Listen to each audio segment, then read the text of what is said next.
Good morning, ladies and gentlemen. Welcome to Pro Football Talk. I'm your host, Sean Robert Grant. Wow, it has been some time since we've done an episode here for Pro Football Talk, but I'm excited, happy to be back. The season is underway. A lot of great things happening, a lot of new faces in different places, a lot of unexpected what's the word? I guess just a lot of unexpected things. We're looking forward to watching them transpire in this year's NFL season. And so, a lot of huge storylines that we're going to get into today. One of those, the biggest, being Odell Beckham being traded from the Giants over to the Browns, and then the holdout with Ezekiel Elliott. We're going to talk about both of those today, as well as this year's sleeper, which, will actually not be so much of a sleeper, but it's something it'll surprise you because it's a team every year that I feel like, as successful as they are, they never really get the credit that they need because they always look like a team that wouldn't be that good on paper, but they always find a way to make it work. And that's what's so just phenomenal about this squad. So let's get right into it. So I wanted to talk about OBJ's impact on the Browns. And, I am a huge, huge Odell Beckham fan. I watched him play at LSU, and you only even got a chance to see a smidget of his talent over down in Baton Rouge, but you kind of saw how dynamic of a player he was once he got into the league. And, he, in all honesty, he made the Giants pretty much forget about all the great things that Victor Cruz had done.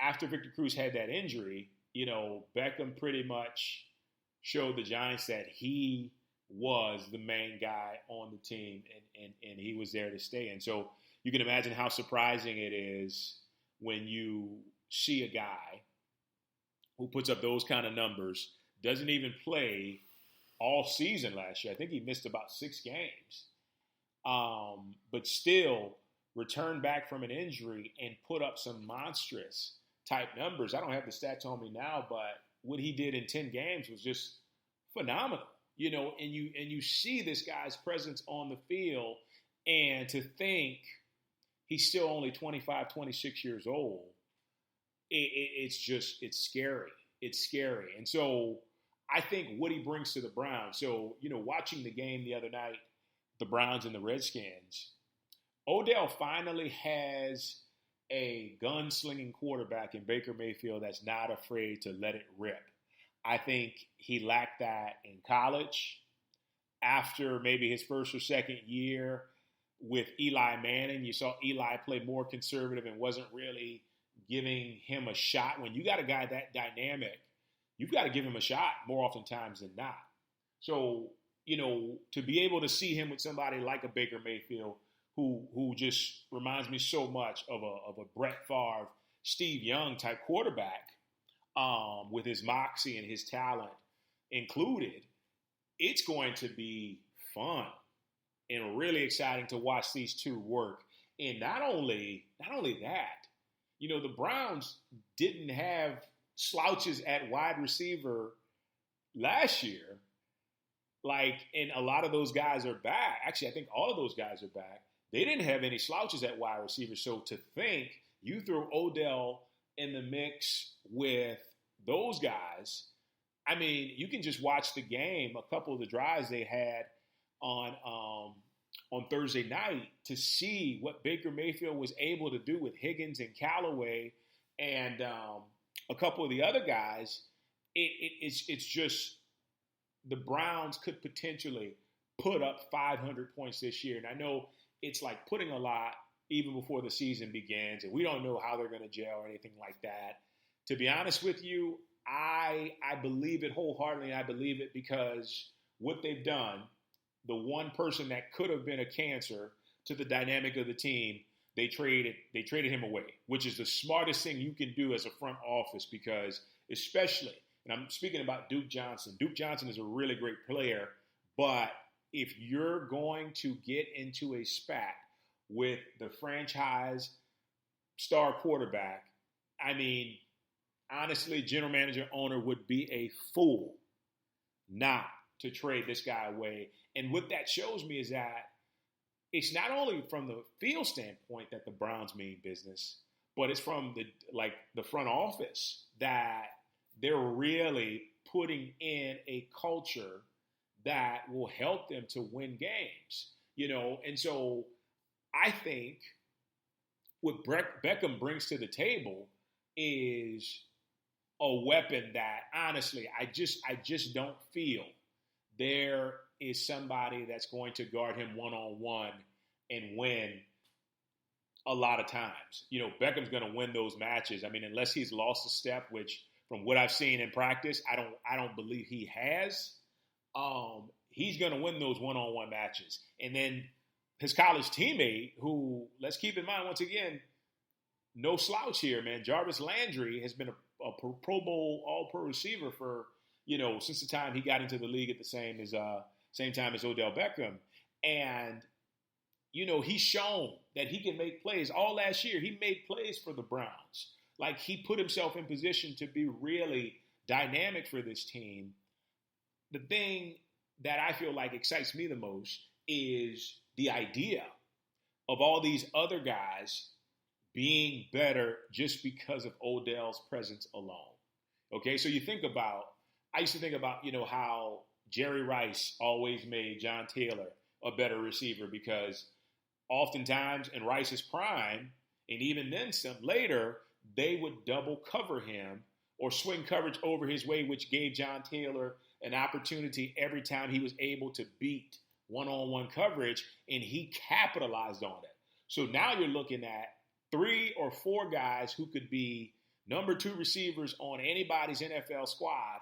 They're going to get the opportunity to catch more balls because of teams not wanting to get beat by Odell. But I feel like Freddie Kitchens and the offense will put in some new wrinkles and designs to get the ball into Odell's hands, because that's why they brought him in. But it just, honestly, with the Browns situation and setup, the only thing that could stop them from being dynamic is if they stop being creative on offense, and if they just decide to just give up, or, you have some unhappy guys, or guys getting unhappy because they're not getting the football and stuff like that. But I don't believe that will happen, because a lot of these guys, especially with the starting 2 in Jarvis and Odell, they've caught a lot of passes at places and lost games. Like living in South Florida, I've seen Jarvis Landry catch so many balls for the Dolphins, but the Dolphins just couldn't put it together to get a winning squad. So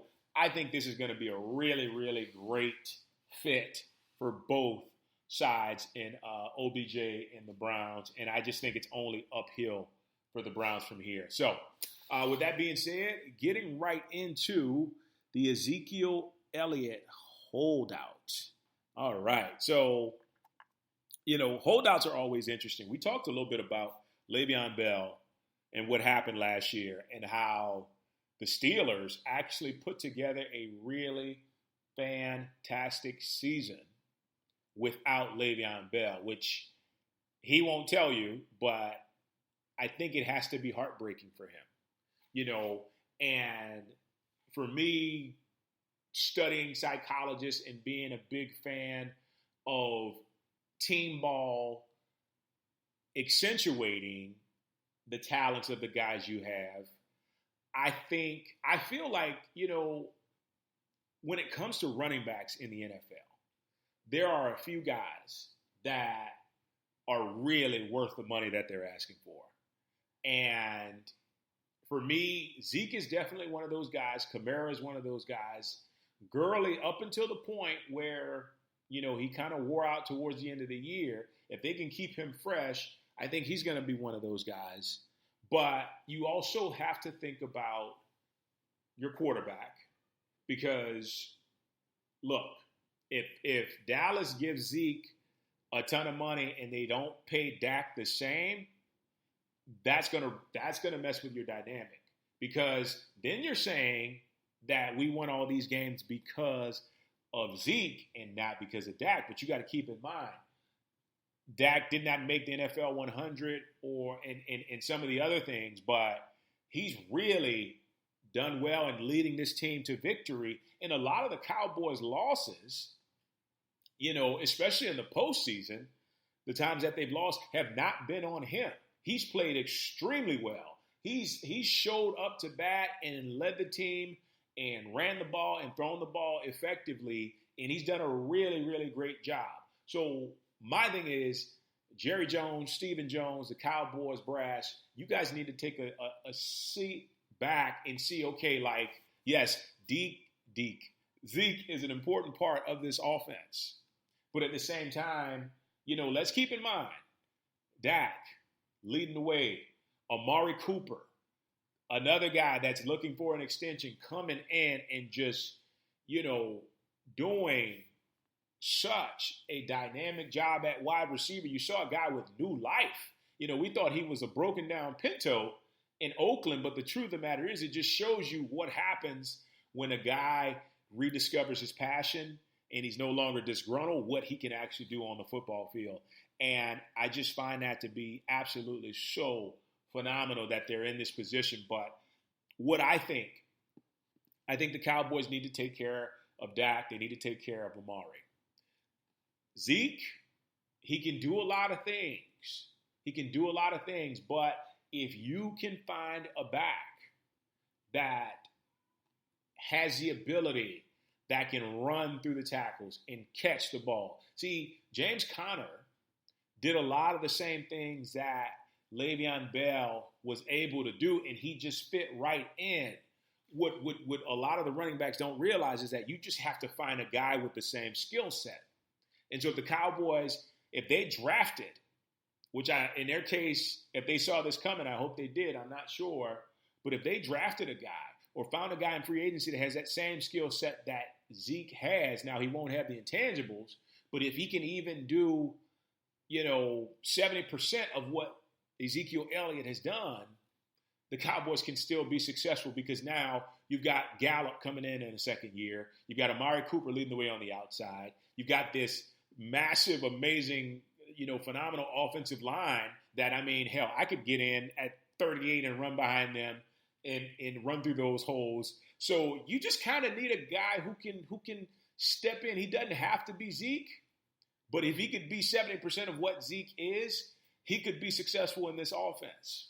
So it's a big, big question to answer. Are the Cowboys going to give Zeke his money? I'll tell you how it's going to play out one or two ways.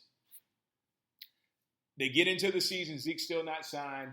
The Cowboys start winning, and they're winning with a guy who stepped up and stepped in and did his thing, and now all of a sudden Ezekiel Elliott is in the same boat as Le'Veon Bell, which is likely going to sit out the entire year, because as long as Dallas is winning, and they're winning without him, best believe Jerry Jones is not about to give Zeke that money that he's clamoring to. Or the Emmitt Smith factor, as I like to call it. If you remember in 1993, I believe it was, Emmitt was holding out for a bigger contract. Emmitt held out a training camp and sat out the first two games. The Cowboys went 0-2. Jerry Jones got on the phone, called Emmitt Smith's agent, gave Emmitt whatever he wanted. Emmitt literally came back the next week, ran for 2 touchdowns and over 100 yards. Cowboys went on to win the Super Bowl. Bada bing, bada boom. You got to think that's going to be in the mind of Jerry Jones as this season unfolds. But a lot of it depends on Jason Garrett and the offense. The offense's ability to kind of figure out new wrinkles with Zeke being gone. And, now what you have to do is you got to center this offense around the talent of your quarterback. What does Zeke do? What does Dak do best? He rolls out. He throws the ball. Quick 3-step drops, like quick reads. Don't have him like sitting in the pocket for too long. Help him like quarterback draws. Help him to make plays with his legs and that can put him in a position to help with his arm and throw the ball downfield to Amari Cooper and Michael Gallup and Jason Witten now being back, which is another big plus for the Cowboys from experience standpoint. And with that, what you'll begin to see is that the offense will transform itself into one that surrounds Ezekiel Elliott's talents and moves more to Dak Prescott's talents. And I think that's what Dallas will have to do in order to be successful in the event that Zeke doesn't come back. So, last but not least, moving to our sleeper pick for the day. And our sleeper pick being our sleeper pick for the season, and you probably guessed it when I mentioned it in the intro, it's the Patriots. It's the New England Patriots. Okay? And so you might be thinking, oh, God, why is he picking the Patriots? Everybody talks about the Patriots, yada, yada, yada, yada, yada. Well, I'm going to break it down for you like this. New England is the one team that seems to find the guys that they need to plug into the schemes that make those guys look the most successful that they probably ever looked, even more so in college in their entire football careers. You think of guys like Julian Edelman, Danny Amendola when he was there, Troy Brown, Teddy Bruschi, Mike Vrabel, Rob Ninkovich. All these guys who would be complete outcasts on other NFL squads. I mean, outcasts, without question, outcasts. Probably wouldn't even play, would be special teamers or something like that. Bill Belichick and his staff have found a way to put these guys in position to help this team to be successful a number of times. And when guys leave, more guys come in that are just like it. And it is it's insane to watch that happen for over a decade. A team maybe with one or two perennial all-stars, or really good players. And then all of a sudden these guys come in and they just make it work. They make it work. And to be honest with you, the truth of the matter is it's all due to coaching. People hate the Patriots because the Patriots have probably the best coaching staff in the entire NFL from a technical standpoint. The Patriots, when you watch them, was watching a game not long ago at Hard Rock Stadium here down in Miami, and you watch these guys, and they do not make mistakes. And if you see a player in a Patriot uniform make a mistake, you better believe he's getting replaced. Because when it comes to Bill Belichick, you don't make mental mistakes. When it comes to Tom Brady running that offense like a well-oiled machine, you're not in there to make mistakes. Michael Floyd was an interesting example. They picked him up, and he was doing well, and all of a sudden he started flopping and blotching, assignments, and before you know it, they cut him, and he was done because you can't be that successful and have guys making mental errors. And to me, that's why New England is the team to beat. And people complain, and people say it's not fair, and people say, like, the NFL's cheating. That's life. Anytime you win that many times, people are always going to say you're a cheater because they can't figure out what it is that you have that the other teams don't have. But I can honestly tell you, the Patriots have proved that it ain't about talent. It ain't about, having the best players in the entire world.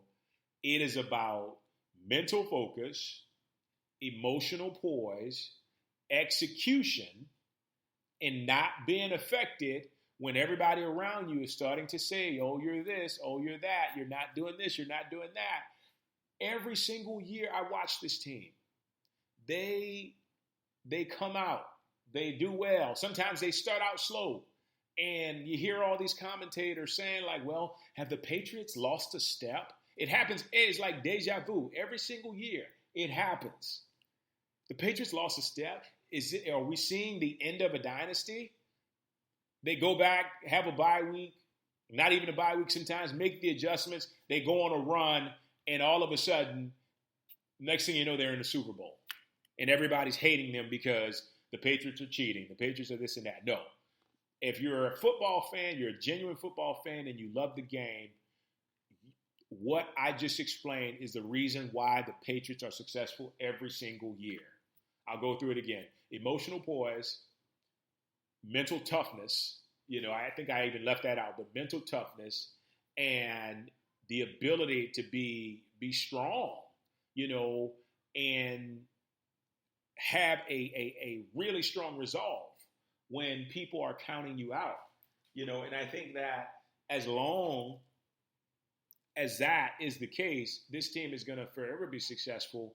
And yeah, it might be tough when Tom Brady decides to retire, whenever that is, but to me, I think it's going to be that way for a long time. Shocking thing is why other teams haven't made a blueprint of what they do. Like, you're going to build a football team, get intelligent guys. Get guys that are smart, not guys that are just basically living off their talent, because they're going to be gone after a while because talent doesn't last forever. But you want the guys that know how to play smart, because when you play smart, you can play for a long time.